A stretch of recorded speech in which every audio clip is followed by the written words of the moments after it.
Good morning students. आज हम हिंदी व्याकरण में पाठ 1 भाषा, लिपि और व्याकरण को पढ़ेंगे।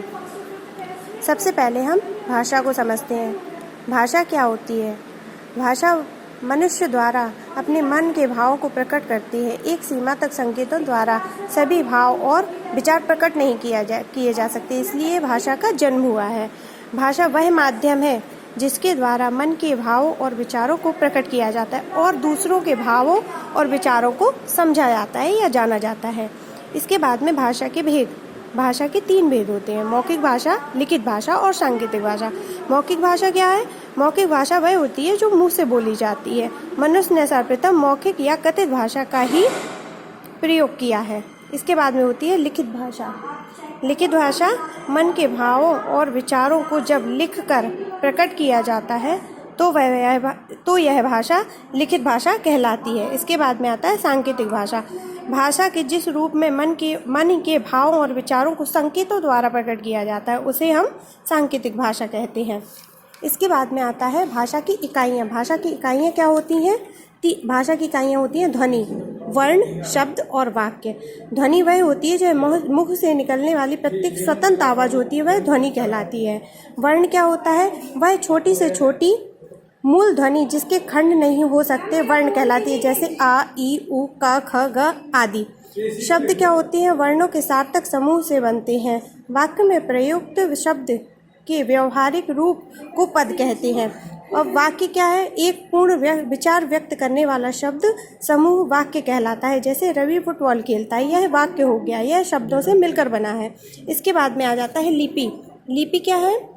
मुख ध्वनियों को लिखित रूप प्रकट करने के लिए जिन ध्वनि चिन्हों का प्रयोग किया जाता है उन्हें हम क्या कहते हैं? लिपि कहते हैं। विश्व में विभिन्न भाषाएं होती हैं, उन सभी की अनेक लिपियां होती हैं। जैसे हिंदी और संस्कृत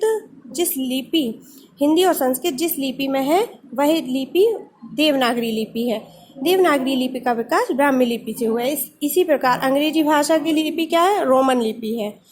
उर्दू और फारसी की फारसी है। इसी तरह पंजाबी की लिपि क्या हो गई? गुरुमुखी हो गई। इसके बाद में आ जाता है बोली। बोली क्या है?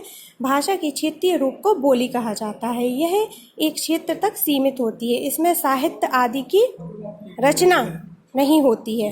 इसके बाद में आ जाता है उपभाषा। उपभाषा क्या होती है? बोली का विकास होने से इसका क्षेत्र बढ़ जाता है, यह बोली से इसका क्षेत्र विस्तृत होता है। जैसे पढ़ा लिखा वर्ग भी इसे प्रयोग में लाने लगता है और उसमें साहित्य का निर्माण होने लगता है, वह उपभाषा कहलाती है। इसके बाद में आ जाता है व्याकरण। व्याकरण क्या होता है?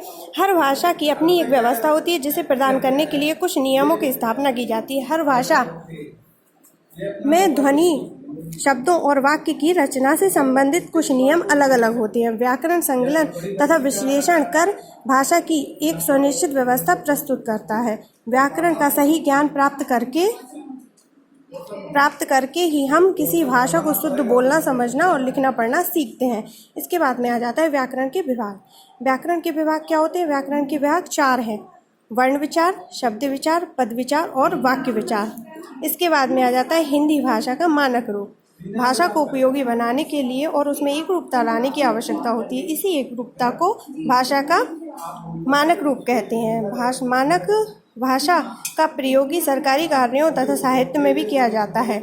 इसके बाद में शिक्षित परिवारों, रेडियो, दूरदर्शन आदि में हिंदी के मानक रूप का ही प्रयोग किया जाता है। इसके बाद में आ जाता है हिंदी भाषा का महत्व। हिंदी भाषा क्या महत्व है? उत्तर प्रदेश, मध्य प्रदेश, हिमाचल प्रदेश, बिहार, हरियाणा, दिल्ली और राजस्थान जैसे बड़े भूभाग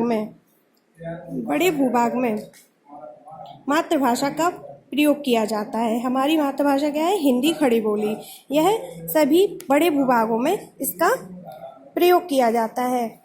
विश्व के अनेक विश्वविद्यालयों में भी हिंदी पढ़ाने का प्रबंध किया गया है। हिंदी का शब्दकोश लगभग 1 करोड़ शब्द से भी अधिक है।